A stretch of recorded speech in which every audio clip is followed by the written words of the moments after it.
We should be live. Well, we kind of thought we went live, and then I obviously didn't click the button hard enough, so I've just had to restart again. So, hello, welcome, Rachel. Thank you for joining me. Rachel, lovely Rachel, is also an ex-Jehovah's Witness like myself, and she's a child sex abuse survivor. Rachel's story, she told me a while back, and it touched me. And yeah, Rachel would like to share her story with us. So thank you, Rachel, for coming on. Would you like to tell us a bit about how you grew up and how you came in contact with the Jehovah's Witnesses? Yeah, sure. I was born in. My parents were already converted before I came along. And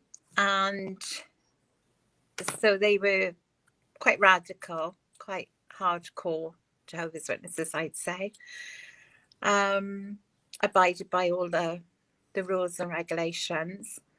And that was in Plymouth in Devon. Okay. Yeah. Mm-hmm. Can I just say, Rachel, you're a bit dark there. Have you got a light? Shall I?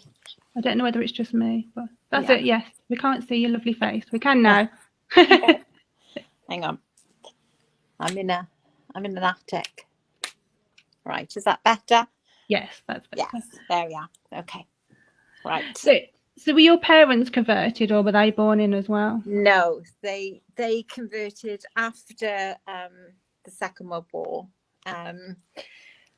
By a few years, people came around to the houses and initially spoke to my mother,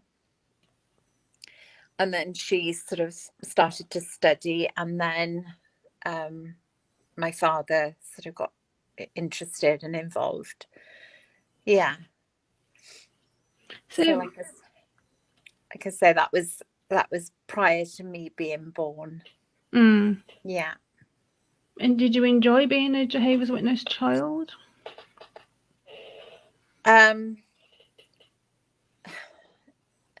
No, but I didn't know any different, I think. So I didn't know that children didn't go to meetings and sit for hours. As far as I know, everybody did do that, or assemblies, or, I think until I reached school age, I probably would have thought that that's quite what every child did. Yeah. You live quite a small life when you're little, don't you? You don't know any different. Yeah. Sorry. It's only when you mix with other children and they talk about perhaps going to church or going to Sunday school, or they talk about celebrations that you've got no idea. It's like a different language. Yeah. It does make you feel quite secluded at school and left out, especially when they come back after Christmas and they're all chatting about Christmas. And yeah, I felt quite excluded at school. I thought it was quite harsh. I think I found it embarrassing not being able to join assemblies, school assembly, or not being able to join in activities. And you're very different, because even though there would be other religions represented, they still seem to come to some common ground over Christmas or Easter. But I think uniquely the Jehovah's Witnesses never participated in anything that was fun, really.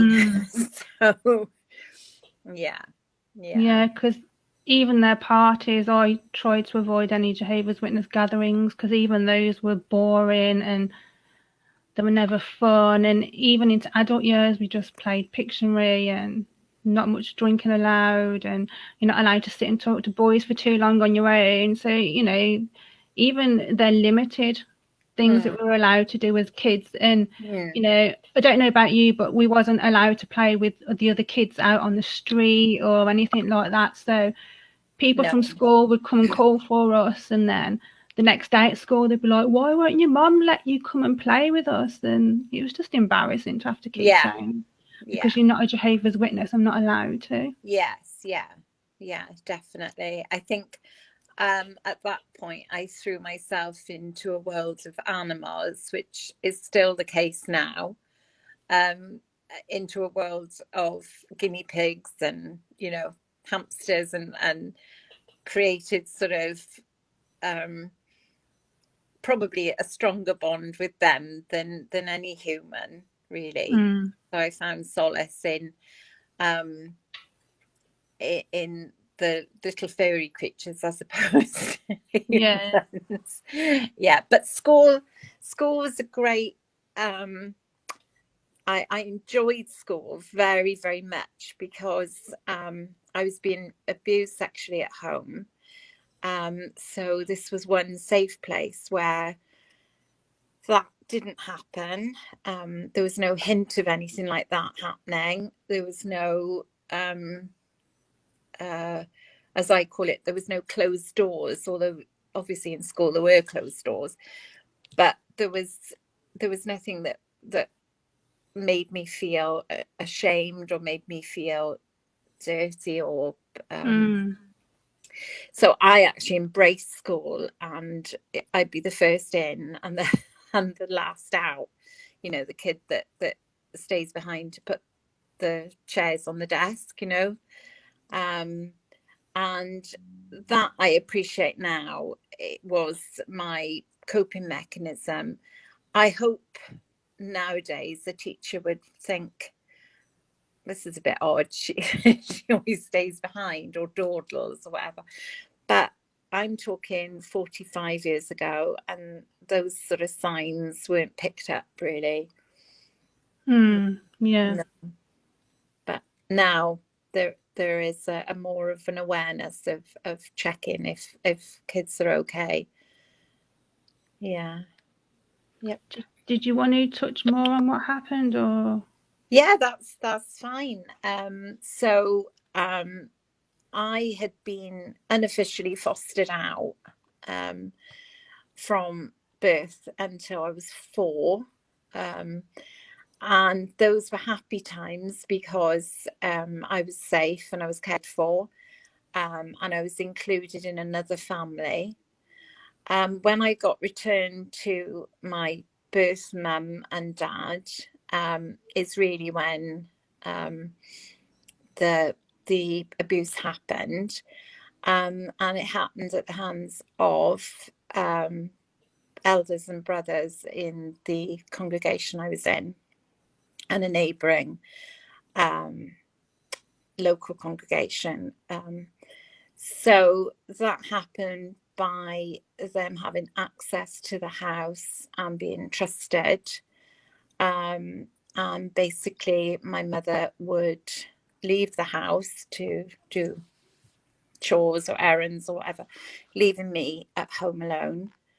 And these people would have access to the house and access to me. Yeah. Wow. At such a young age too. Yeah, I mean, I'm not justifying what happened, it was neglect, but she was suffering herself from, I believe, mistreated and undiagnosed PTSD from the war. And really, she shouldn't have had the care of a small child. I believe now that she had a depression after birth that's quite recognised now as being a sort of maternity. You know, the maternity period was a huge trigger for her. And really, I shouldn't have been returned to the family at all, because she didn't manage being a caregiver at all. And her way of coping with that was to just leave, just to get out every day. Yeah, so that was monopolized. Is that the right word? It was seen as an opportunity. Yeah. Wow. It's horrible. It is horrible. Yeah. Yeah. People out there just like taking advantage of a really bad situation you was in to start with, and then they come in and make it a Yeah, thousand times worse. yeah, yeah. Well, So you can understand then that school was a sanctuary. yeah. And I even used to go to the local library on my way home from school, so I learnt to read super quick, and would ask for any sort of books really. So some of them wouldn't be age appropriate. I would just read voraciously anything I could get my hands on, which has worked in my favour for the rest of my life, because I've still got a huge love of literature. And I probably read books that were completely inappropriate, but certainly gave me a flavour of a very different life to the one I was leading. And not many of the books included the abuse I was experiencing, or the language I was hearing, or anything. So that again was a tremendous clue that actually something was very wrong, something wasn't right. Yeah. Did Yeah. you ever confide in anybody, or do you think anybody had an inkling? That's interesting.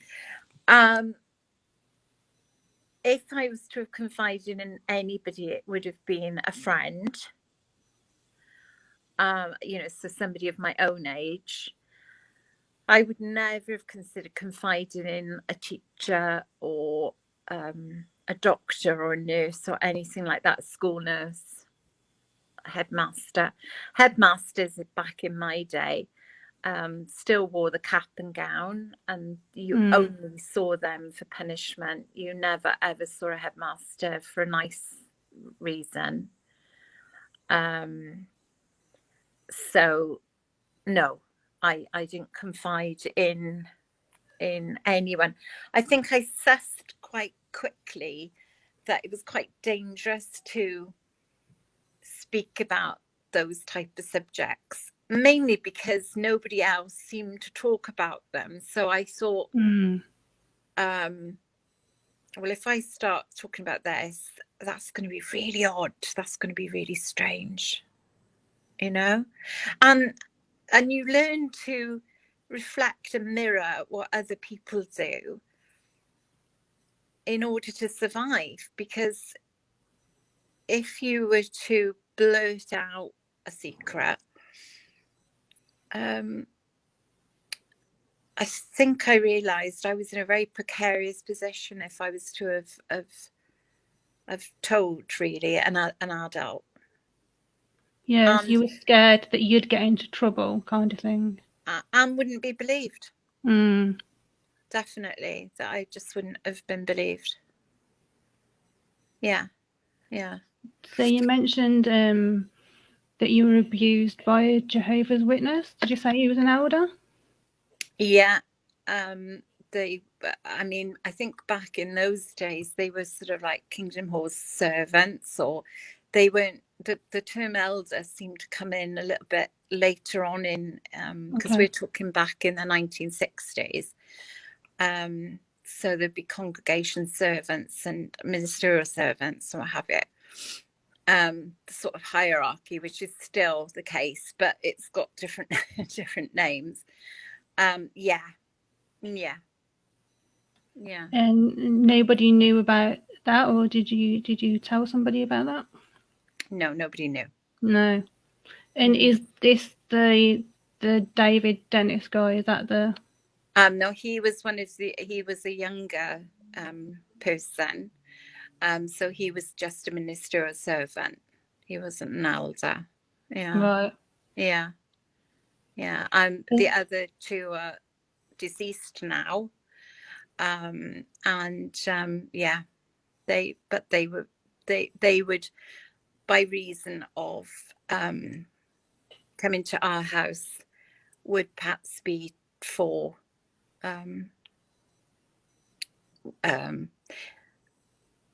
good reason, explainable reason, bringing something for my father, or bringing literature, bringing, there would be an easy explanation as to why they were there, but not such an easy explanation as to why they were doing what they were doing. Does that make sense? Yeah. Yeah. Yeah. Mm-hmm. It's just tragic, like not only being abused by one, but many. Well, I since have realised that actually we were more of a paedophile ring, because other, particularly women, have since come forward to the police in Plymouth with very, very similar stories, and we've named the same perpetrators. Right. Okay. Yeah. And is that so David Dennis is one of those that other people come forward, because I know he's on the database. If we bring a picture up, hope it doesn't trigger you too much, but he's there on the database. A Jehovah's Witness elder jailed for 12 years for multiple sexual offences against a young girl. Mm-hmm. And God, this guy just makes me cringe. Like 9 of indecent assaults on a child aged under 13, 12 sexual assaults on a child aged 13 years old, 4 sexual assaults and penetration of a child. Disgusting man. Like, and did you say like he's out of prison now as well? He came out of prison. Yeah. He didn't serve his full sentence. I don't understand how. Like he's a danger to people. Well, until society deal in a different way with CSA cases and also rape cases, I believe these sentences will always be, they won't reflect the crime at all. And yet you've got people in prison for many years for minor offences. Is it all right? Yeah, it's fine. It's been good. Okay. Yeah, thank you. Everything's good? Yeah. Thank you, Dylan. And yet you've got people in prison for minor offences that serve a lot longer time. It's just so unjustified. And looking on that database, there's 4 that I found recently. Now these 4 would have been at my conventions when I was a Jehovah's Witness, and I didn't know about these. No. And do you know what I mean? These are guys that some are elders, they've raped, and assaulted children. Yeah. And they're on the database now, but it makes you wonder like how long it took until they got there, because of the whole 2 witness rule that the Jehovah's Witnesses have. So if a child goes to an elder and says that they've been raped, they require 2 or 3 witnesses. So one of my friends I grew up with went and told the elders that she was being sexually abused, and they called her a liar. Yeah. And they left her in the situation, and they didn't help her at all. No. So you can't always guarantee that if you do tell them that you're going to get help. And I think for me, initially I wouldn't have had the language to explain what was happening anyway. So my language would have been very primary. So I wouldn't have been able to explain. The other thing is that my main caregiver, my dad, I perceived him to be the same as them because he was doing the same duties as them in the Kingdom Hall. So in other words, I suppose logically in my mind, I banded everybody in a suit the same. Now, whether that was the case, I don't know. And I can't ask him because he's since passed away. He's passed away just over 2 years ago. When I did have a conversation with him, the last conversation I had with him, he said, because he knew about my abuse, because I told him, he said his hands were tied. Now, this is a phrase that I've heard, sadly, from other people as well, other elders, ex-elders, who've said that they would use phraseology like that, and that their commitment was to leave everything to Jehovah, and one bad apple didn't mean the whole congregation was bad. Now, that doesn't wash with the police. They don't care whether there's one bad apple or 1,000 bad apples.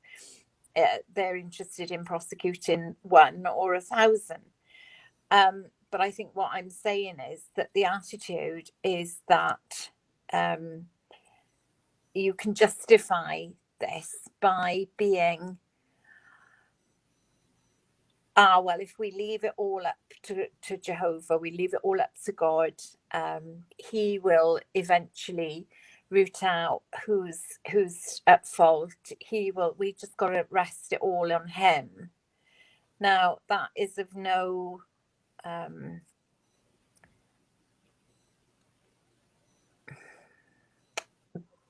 that's not any good to a victim. No, that's no comfort. I'm 58 now. So I've had quite a lot of practice in trusting that a higher source will deal with shit. And believe you me, it doesn't happen. It doesn't happen. So what happened was I got involved with the ICSA, which was in the tail end of the Jimmy Savile. The ICSA inquiry was to confirm the belief really that in institutional settings and charity settings and religious settings and school settings and what have you, that there was a great sort of culture of abuse that was being hidden. And they did the joined up dots in my case with the things I revealed, and then put the dots together with other people who'd made similar complaints and allegations and what have you. So it was a very slow slog, a very long process. And they're coming to their conclusions now. Obviously, after COVID, things were halted quite a lot. But I think to leave things on a positive note, really, because I don't want to bore people or drag them down. There is now a lot more associations who are very willing to engage with either witnesses or ex-Jehovah's Witnesses, or anyone actually who has suffered at the hands of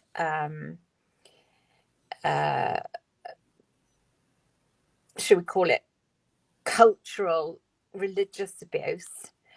And this is new. This really is new, but they are very willing to listen and engage and appreciate that sometimes communities face barriers to being able to, if you like, come clean about what's happened to them, because they will be shunned or they will experience losing their family.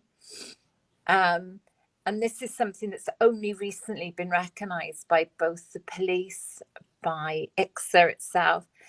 They had no idea the great depth of the problem. They really didn't. And I'm thrilled that people like Victim Focus, Victim Support, Samaritans have all listened and are continuing to listen, continuing to engage with people like myself, people like you, and they really are taking on board that this is happening here and now, that this is no fairy story, this is really happening, and that people are too frightened to come forward, not just because of what's actually happened, but the fear of the repercussions if they do come forward. i.e. the shunning, the segregation of them away from any sort of support of their families, you know, and some of those families are completely unaware of what this person has suffered, but they are being told you can't talk to them, they're apostate now, you can't talk to them, they're disfellowship now. So Yeah. like you, I'm passionate about getting the word out there that there are agencies that will listen. They don't have to be the police. They can be Women's Aid. They can be, like I said, Samaritans. They can be Lime Culture, which is a new strategy to listen to groups that are being marginalised like this. They can be Victim Focus. They can be your local GP or your local nurse, your health practitioner nurse, a teacher, a college teacher, a social worker. They can be literally any of those people, and they can signpost people in the right direction. Now, had I had that type of help and that hand up so many years ago, for one, the abuse would have stopped. For two, it wouldn't have continued generationally for years and years and years. It would have been stopped. And so I'm optimistic. I know we've got a hell of a long way to go. I really do. But just the fact that we've got the help out there, I know it takes courage. I know it does. Believe you me. And I know there are days when you just think, I don't want to address this, I don't want to face it, I don't want to admit to it in my head. It wasn't that bad. All that rhetoric goes on. But there are helpers. There are helpers. There are genuine helpers out there. And us, we're a tremendous community. Honestly, I've cried to you, you've cried to me. We've all done it. We've all had our down days. And we've kept on going. You know, we really have, and we'll keep on going. And we can hold our hands out to the people coming through, and we can say, look, if I can do this, and I'm an old bird, and I am an old bird. Bless you. I am. I'm not far behind. But it can be done. Yeah. It can. Life can be sweet. Life can be good. We don't have to be directed or dictated by a religious group, a highly controlled cult. We don't have to be. We don't. And also the Charity Commission of England and Wales is another good one, because they're actually investigating the Jehovah's Witnesses for covering up child sex abuse. And I remember speaking to them a few years ago, and I was on the phone with them for ages, and they were just like so shocked at all the stuff that I was telling them. And I've actually kept in contact with them, so we've emailed back and forth. And whenever there's some major news, I always email them and let them know, just to keep them up, keep them up to speed with what's going on. So, we can only hope that we'll end up with what happened in Australia with the Australian Royal Commission. We can just hope that, that over here in the UK and then in other places, that we get the same kind of justice happening. Yeah. I guess, they said that they're still doing stuff. They're moving slowly. It is snail's pace, but at least it's acknowledged now. So when I first fled, which I did in my 20s, I literally had nobody to turn to. Now that isn't the case now. And I think it's amazing that the halls are shut, so people have got time alone to think and investigate and do a little bit of research of their own. that is amazing. That's Yeah. amazing. We've got to build on that. And also Yeah. those at the moment that are away from their abusers, it might give them the time to think it over Yeah. and possibly Yeah. tell somebody about that. Yeah. So Definitely. Definitely. And we've taken back the power, the control. Definitely. yeah, Definitely. And there are a lot of good police out there who are desperate to make a difference, listen. I had 2 amazing detectives in Plymouth, absolutely amazing women, who I keep updating and keep telling, as you say, I keep on, you know, anything that comes up that I think that may be relevant, even if it's only a snippet, I just let them know, and they always appreciate it. So it's like tiny steps, but they are steps, and they are steps forward. They're not going backwards, they are forwards. You know, somebody said to me once, my God, Rach, with your life script, wouldn't you like to just start again? Well, that isn't an option. And I can honestly say my life script, I pick it back up and take it with me again, because I've acquired friends and family along the way who are just so supportive, believe in what I do, believe in my activism, believe in keeping me going and what have you. I'm going to get emotional now, but yeah.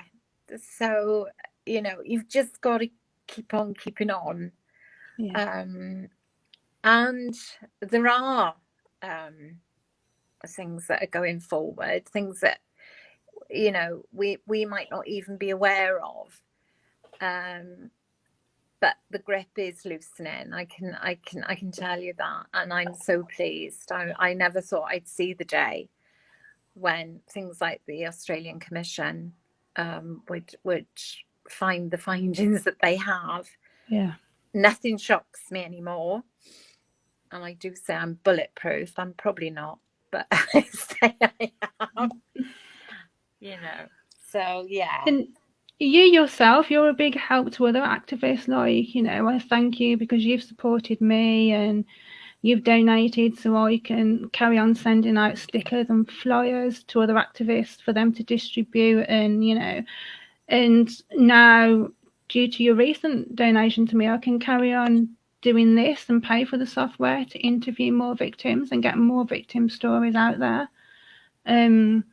But going back to what you said about the police, when last year I was planning on doing a protest for my local convention, which is only 14 miles away, because London was taking us like at least 4 or 5 hours to get to and then back again.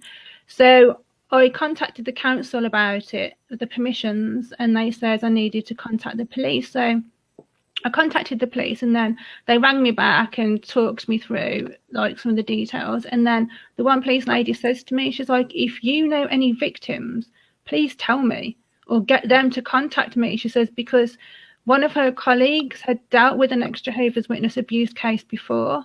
So she was like, so I know all about it. So she said, if you know any victims, please tell them to come and contact me and let her know. So yeah. It's good when you find good police like that, you know.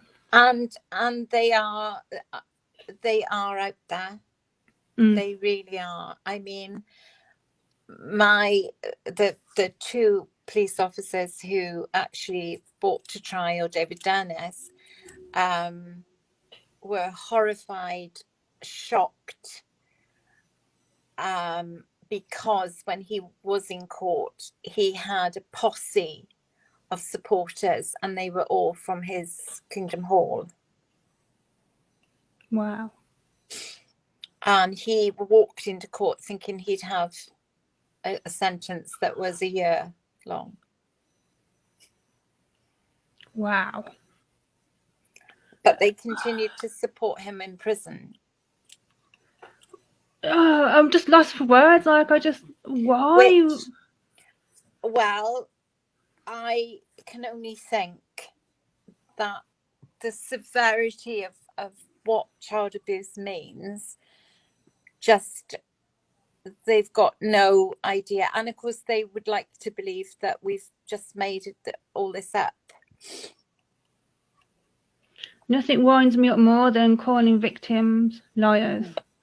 And like, especially because I've watched a few videos on YouTube where people have been interviewed about their abuse, and Jehovah's Witnesses are in the comments saying, "Stop lying" and all this. I'm like, how dare you call victims liars? And you know, if you go and read your actual policies on your website about your two witness role, you will see why. You know, why these victims are coming forward. And yet, interestingly, if their kingdom hall is being vandalised, they call the police very rapidly. Yeah. Which, you know, always amuses me. And they're like Fort Knox, you know, gates and God knows what. So yeah, so you know, big spiky fences around, spiky fences and everything. Yeah, you just think, my God, you know, if only the same protection was attributed to the children rather than the building, then you're addressing you're addressing the right thing. The ironies are absolutely, they're jaw-dropping. But again, if you can talk to Victim Focus, if you can talk to a social worker or a trusted health visitor or a doctor or whatever, they are not going to reel in shock. They're not going to sit there and go, no way. They are going to very seriously listen and signpost you to other groups that will listen and help. That's a guarantee. That is a guarantee. That is one thing you can be sure of. They're not going to do an elder on you and sit you down in a room full of men. They're not. They're not. They're going to listen appropriately. They're going to act appropriately. And then they're going to make sure that you've got appropriate help, which is something which to me came as quite a revelation, that there were actually people, firstly, that you could trust, and secondly, that were willing to listen to this tale, this story, this, you know, this unfolding, and listen to it and take it very, very seriously, and then come back to me and say, well, sadly, you're not, you know, you're not the only one. So I would really admonish anyone, if you're even just concerned for somebody else's safety, another child's safety, or another young person's safety, or even somebody who's a friend who you've known for years, and it's okay to check in and just say gently, do you know, sometimes, you know, you're really sad over something. Do you want to talk about it one day?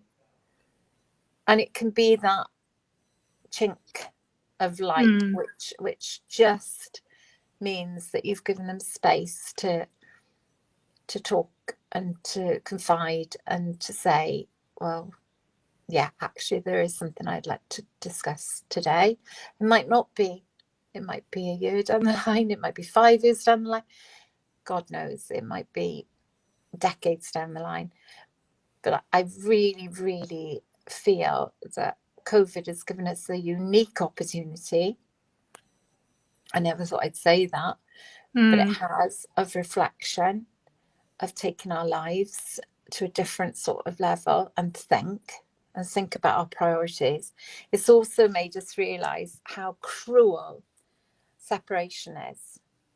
It's so cruel, because if we can't see our loved ones and our families and our, you know, it's just awful. It's awfully cruel. It's torture. It's a means of torture. And it's a means of dividing people. And that's what shunning does. Shunning divides. Yeah, it is kind of like being in isolation. It is taking you back to being shunned and isolated as you was like back then. So it can be a bit triggering, like some days when, you know, it feels like the norm that you always knew for years kind of thing. So yeah. So you sent me some photos, Rachel, so I'll bring those up. Okay. If you wanted to tell us a bit about? So this is me and my very first born. I was a very young mum, and that's me and Danielle when I was 16. Yeah. Cute. And I'm guessing this is a happy time. This is a very happy time, yeah. This was at Pride in Cardiff, which I got invited to go along to, which I did the year before last on a beautiful summer's day. Cool. Which was great fun. I haven't made it. The lovely Alison Boniface was there. Oh, okay. She was on the Samaritan stall, but we didn't hook up. We didn't meet up, but it was a lovely day. Yeah. Yep. I haven't made it to a Pride festival yet. There's one very fun. I can imagine there's one that happens in Birmingham, which is about 14 miles away from me. Okay. Before COVID hit, we was going to do like a Pride picnic in our town, because we have a castle and then we have like these grounds where it's like a big field, and was going to do like just a Pride picnic, because our town's never really done anything like that. And then COVID hit. Yeah. So we've kind of got to wait until, but I'm quite looking forward to being involved in that. Apparently Reading Festival has announced that they can go ahead. Okay. So I don't know if that means that they're anticipating lockdown will be over for the summer for big events. But yeah, that was great. That was great fun that day. Yeah. This one? Oh, right. So people wonder if I've been able to reconnect in any way with my spirituality, and the answer is yes. So I became a member of the Unitarian, a little local chapel near me, and we actually very proudly host same-sex marriage, and in fact I think at the moment we have more of same-sex marriages than we do of not. So, cool. Yeah, hence the flag behind you. Yeah. And it's that I think we've got things on our heads because it was St. David's Day. I think that was the occasion. Right. So it's a lovely warm little chapel, 300 years old, with great history and a lot of fun. We have a lot of fun. Yeah. Cool. Yeah. These are my co-conspirators in life, Charlie and Lottie, and they are going to join me on doing a Samaritan's walk. We're going to walk 10,000 steps a day for 31 days. Wow, that would wear me out. Yeah. So that's for the month of March. Cool. And this one? I've taken up some willow weaving, and that was some of the things that I didn't make what's behind you there, but I've certainly willow weaved some really nice baskets, and it's very therapeutic and keeps me sane, and I grow my own willow now. Cool.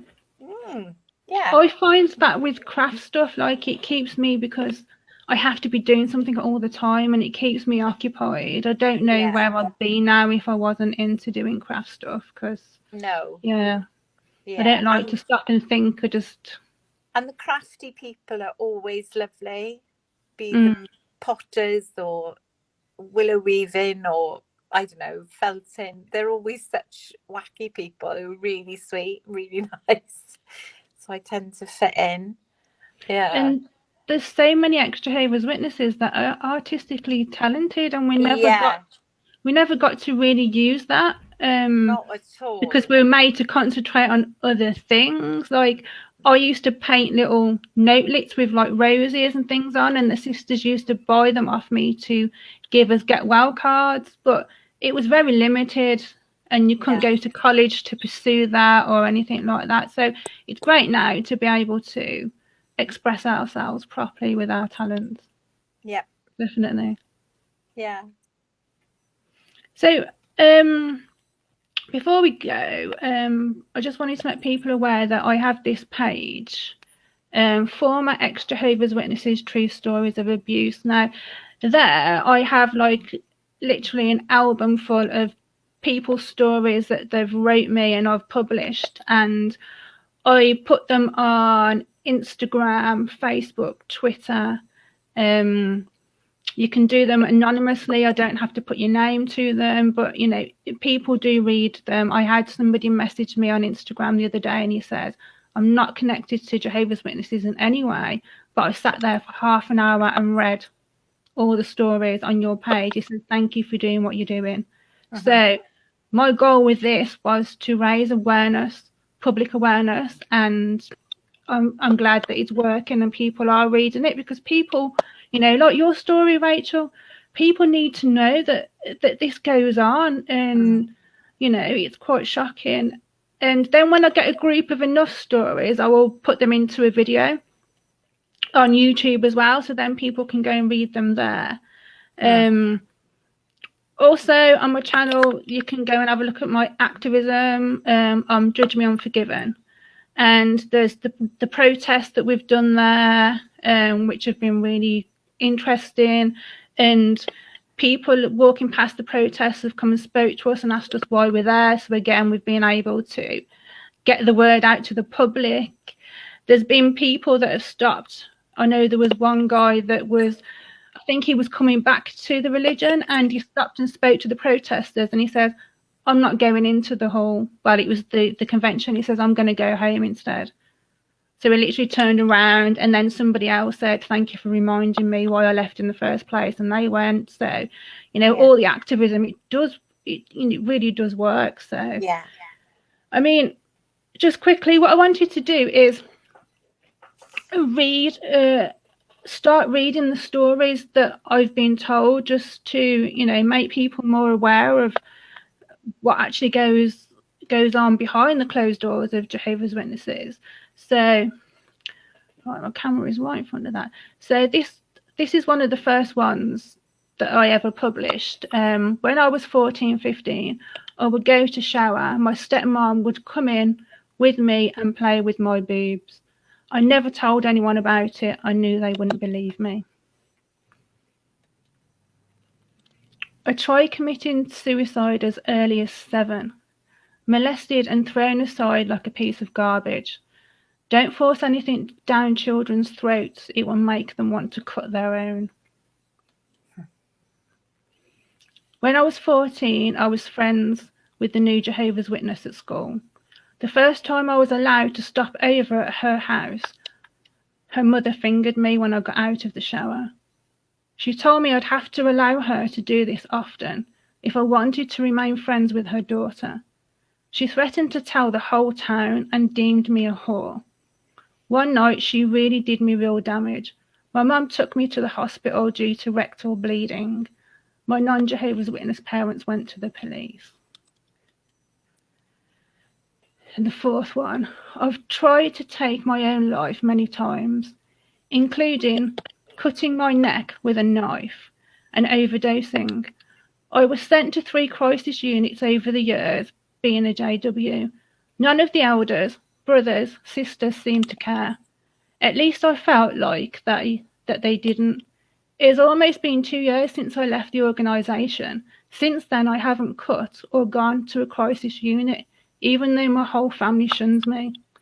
The organisation made me feel like I was not good enough, and I was trapped.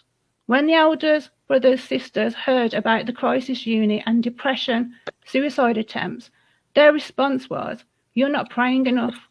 You're not out in service enough.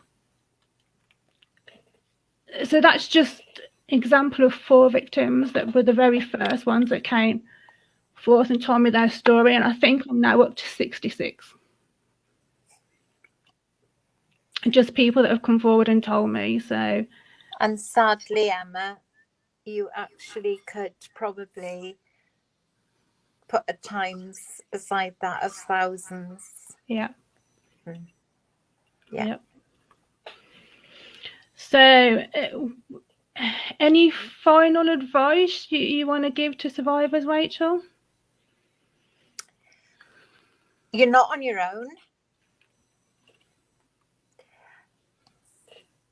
If you need to reach out to somebody after seeing this, then please do so, be it Samaritans, be it a helpline that you feel is appropriate.